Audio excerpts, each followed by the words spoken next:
सिन्नर नगरपालिकेचा ढिसळ कारभार पुन्हा एकदा चव्हाट्यावर.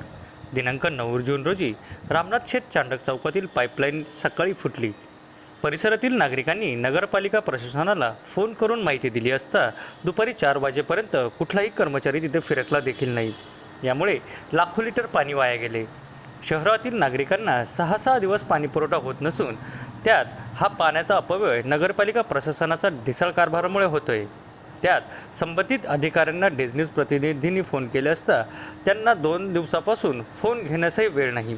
त्यापुरतं नगरपालिका कर्मचारी अधिकाऱ्यांची बाजू घेऊन प्रकरण सावरण्याचा प्रयत्न करताना दिसतात. करवसुलीसाठी आक्रमक झालेले पाणीपुरवठा विभाग त्यातील श्री अधिकारी आता फोन उचलण्यासही तयार नसल्याने नगरपालिका किती ढिसाळ कारभार करते हे निदर्शनास येते. दिनांक 10 जून रोजी रात्री 9:30 वाजेच्या सुमारास नगरपालिका कर्मचारी प्रत्यक्ष स्थळी आले असता फक्त बघ्याची भूमिका त्यांनी घेतली. करवसुली जोरात मात्र सुविधा अपुऱ्या अशा नगरपालिकेसाठी शहरातील नागरिकांकडून रोष व्यक्त केला जातोय. प्रशासक असल्यामुळे अधिकाऱ्यांवर कुठलाही धाक नसल्याने असे घडत आहे. राजकीय वर्तुळातून याबाबत साशंका व्यक्त केली जात आहे. डेज न्यूजसाठी संकल्प भालेराव, सिन्नर.